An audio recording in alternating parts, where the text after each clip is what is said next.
إن صلاتي ونسكي ومحياي ومماتي لله رب العالمين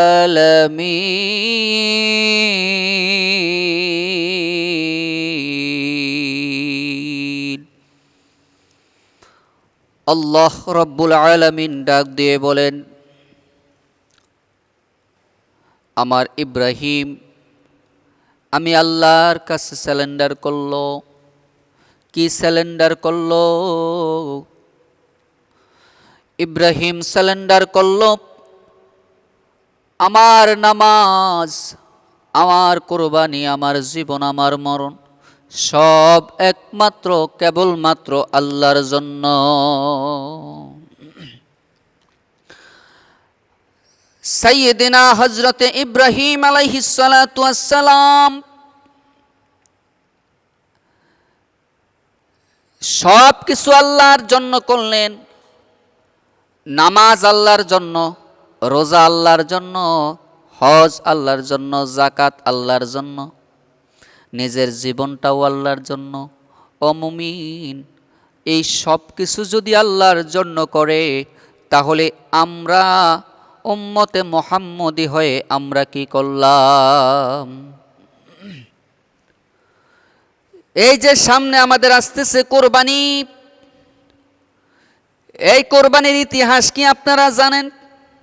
সবাই তো জানেন কোরবানির ইতিহাস। কোরবানি দিতে হবে, কোরবানি দিতে হবে, কোরবানি দিতে হবে। আসলে এই কোরবানির খেলাটা কই থেকে আসছে, কেমনে আসছে জানেননি? এই কোরবানি দিয়ে কি আমরা শুধু পশুটারই জবাই করিনি? এই কোরবানি দিয়া কি আমরা শুধু পশুটাই জবাই করি, নাকি অন্য কোনো হিকমত আছে, কোনো কারণ আছে? আমরা একটু ইতিহাস তালাশ করে একটু দেখে আসি। এই কোরবানি সর্বপ্রথম আসছে হজরতে আদম আলাইহিস সালামের দুই সন্তান হাবিল এবং কাবিলের মাধ্যমে। আদম আলাইহিস সালামের দুই সন্তান হাবিল এবং কাবিল তারা কোরবানি করলো। কোরবানি করার পরে একজনের কোরবানি কবুল হয়েছে, আর একজনেরটা কবুল হয় নাই। একজনেরটা কবুল হয়েছে আর একজনেরটা কবুল হয় নাই। কবুল না হওয়ার কারণে আল্লাহ তাআলা তাদের একজনেরটা কবুল করছেন আর একজনেরটা কবুল করেন নাই। এই জন্য হাবিল এবং কাবিলদের দুইজনের মধ্যে একজন আরেকজনরে মাইরা ফেলাইছে। কি করছে? মাইরা ফেলাইছে। তারপরে আসছে হযরত ইব্রাহিম আলাইহিস সালামের কাছে।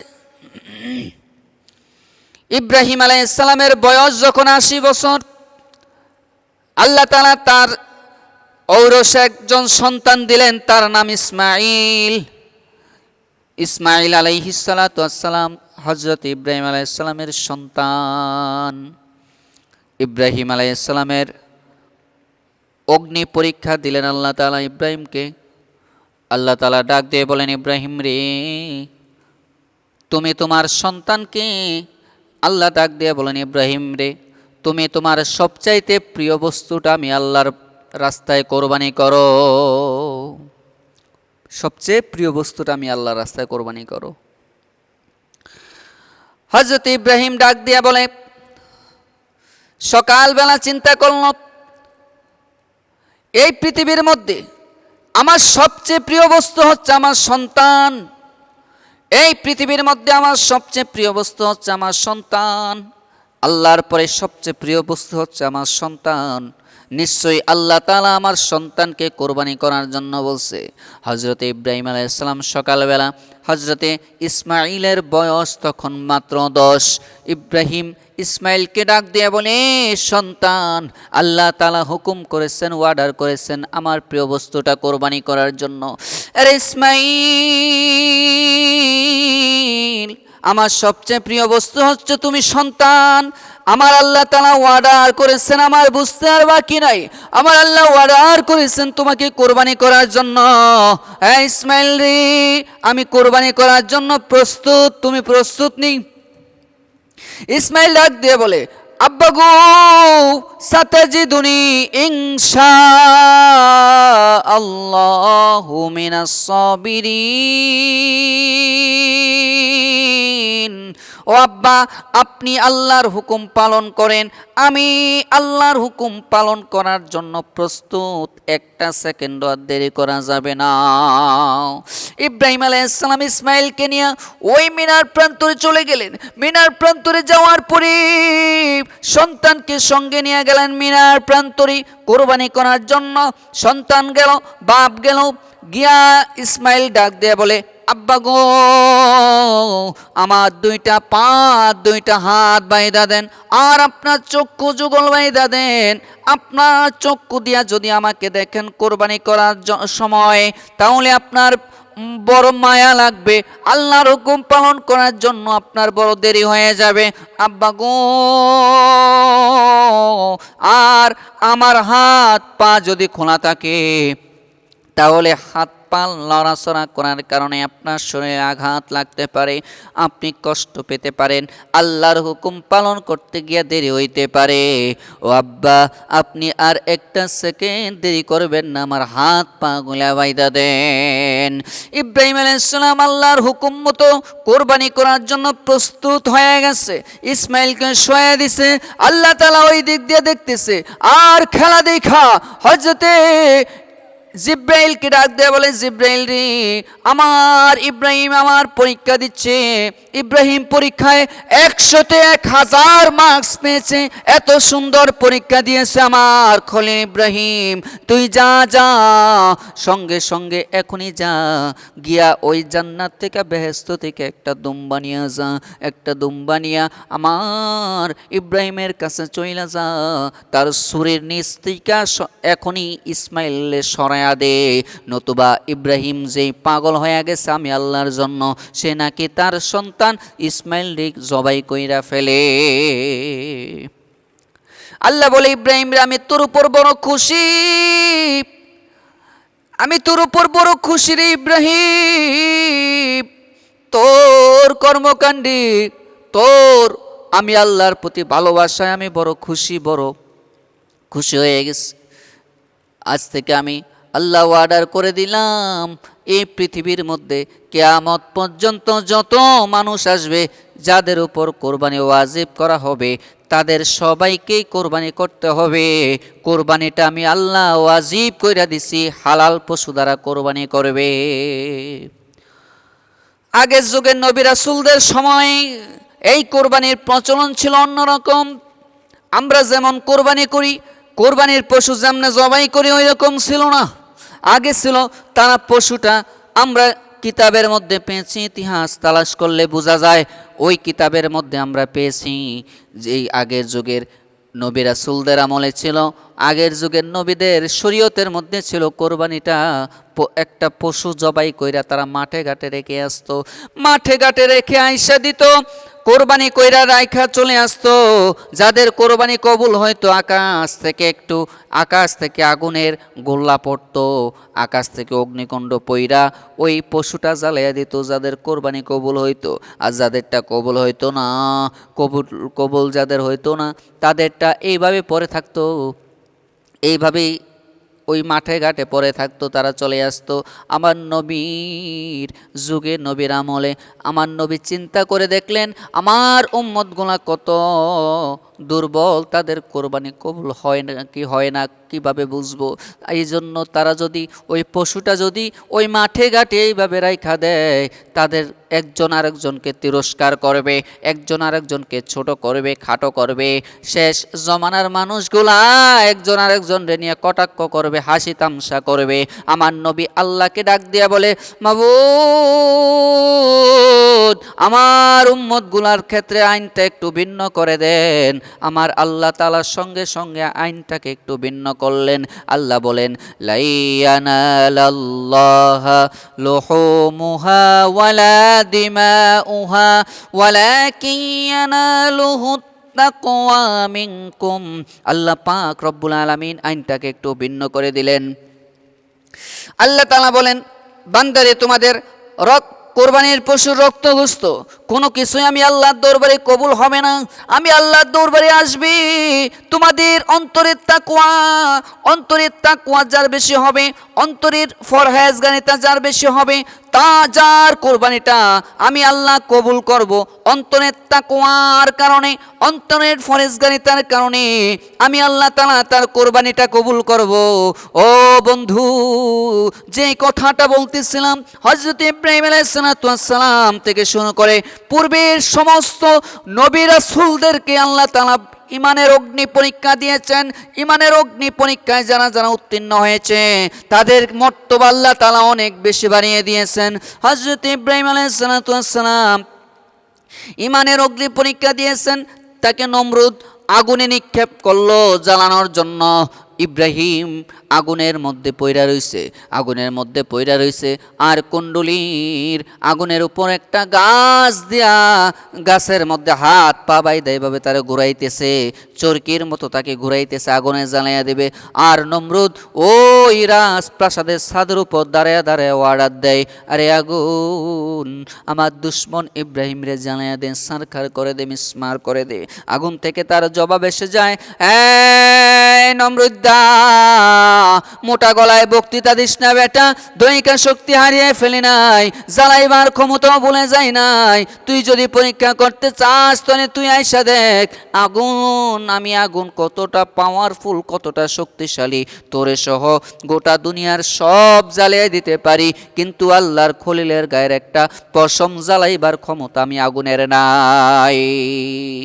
ওই আগুন ইব্রাহিমকে যখন জ্বালিয়ে দেওয়ার জন্য আগুনের মধ্যে প্রস্তুত করছে, দেখে তার আব্বাও আসছে, চাচাও আসছে, মাও আসছে, আত্মীয় স্বজন সবাই আইসা ওই রশি ধইরা টানে ইব্রাহিমকে যেন আগুনে জ্বালিয়ে দেওয়া হয়। ইব্রাহিম আলাইহিস সালাম কারো কাছে সাহায্য চায় নাই, ওই আগুনের কাছেও সাহায্য চায় নাই, পানির কাছেও চায় নাই, বাতাসের কাছেও চায় নাই, জিব্রাইলের কাছেও চায় নাই। জিব্রাইল ডাক দেয়া কয়, ও আল্লাহর খলিল ইব্রাহিম, আমার 650 পাখা আছে, আমাকে একবার অর্ডার করেন, একটা পাখা চাপ দেব। পাখা চাপ দেওয়ার সঙ্গে সঙ্গে আগুন সব মিসমার হয়ে যাবে, নমরুদের রাজপ্রাসাদ পর্যন্ত ভেঙ্গে তছনছ হয়ে যাবে। ইব্রাহিম ডাক দিয়ে বলে, ও জিব্রাইল রে, তোমার মালিক আল্লাহ, আমার মালিক আল্লাহ। জিব্রাইল, তোমার মালিকও আল্লাহ, আমার মালিকও আল্লাহ, আমি তোমার কাছে কেন চাইব? তোমাকে যে আল্লাহ সৃষ্টি করেছেন, আমাকে যে আল্লাহ সৃষ্টি করেছেন, সেই আল্লাহর যদি মন চায় ওই আল্লাহ আমারে রক্ষা করবে। আল্লাহ তাআলা ইব্রাহিম আলাইহিস সালামের এই অবস্থা দেখা আল্লাহর কাছে এত বেশি ভালো লাগছে, আল্লাহ সঙ্গে সঙ্গে অর্ডার করে দিলেন, ইয়া নারু কুনি বারদাও ওয়া সালামান আলা ইব্রাহিম। আল্লাহ ডাক দিয়ে বলেন, আরে আগুন, কথা দিলাম রে, চিঠি দিলাম রে, আমার ইব্রাহিম রে তোর মধ্যে ফালাইয়া দিছে, আরামদায়ক হয়ে যাও, শান্তিদায়ক হয়ে যাও, আমার ইব্রাহিমের যেন শরীরের একটা পশমেরও কোনো ক্ষতি না হয়, আমার ইব্রাহিমের যেন শরীরের একটা পশমেরও ক্ষতি না হয়। সঙ্গে সঙ্গে আগুন চুপ হয়ে যায়, আগুন এমনভাবে ঠান্ডা হয়ে গেল, ল্যাপও যেন না লাগে, তোষকে যেন না লাগে, এত শান্তিদায়ক ঠান্ডা হয়ে যাবে, ফ্যানও যেন না লাগে, এসিও যেন না লাগে, এমন শান্তিদায়ক ঠান্ডা হয়ে যাবে। সালামান আলা ইব্রাহিম, শান্তিদায়ক ঠান্ডা হয়ে যাবে, আমার ইব্রাহিমের যেন শরীরের একটা পশমেরও ক্ষতি না হয়। এ দুনিয়ার মুসলমান, আপনাদের কাছে জানতে চাই, আমার আল্লাহ, যে আল্লাহ ইব্রাহিমকে এত কঠিন আগুন থেকে বাঁচাইতে পারে, মূসা কি ফেরাউনের বিরুদ্ধে মূসাকে ফেরাউনের বিরুদ্ধে আল্লাহ তাআলা যদি মূসাকে বিজয়ী দান করতে পারে, ওই আল্লাহ যে আল্লাহ দাউদকে পর্যন্ত বিজয়ী দান করতে পারে, পূর্বের যত নবী রাসূল এসেছিলেন সমস্ত নবী রাসূলদের যদি আল্লাহ তাআলা হেফাজত করতে পারে, উম্মতে মুহাম্মদী হইয়া আল্লাহ তাআলা আমাদেরকে হেফাজত করবেন কিনা? এই জন্য আল্লাহ বলেন, লা ইয়ানালাল্লাহু লুহুমুহা ওয়ালা দিমাউহা ওয়ালাকিন ইয়ানালুহুত তাকওয়া মিনকুম। ও বান্দা, তোমাদের অন্তরের তাকওয়াটা আমার কাছে আসে। আমরা যে ইবাদত করি, আমরা যে নামাজ পড়ি, আমরা যে কোরবানি করি, একমাত্র কোরবানি করতে হবে আল্লাহর জন্য। ইন্না সলাতি ওয়া নুসুকি ওয়া মাহইয়ায়া ওয়া মামাতি লিল্লাহি রাব্বিল আলামিন।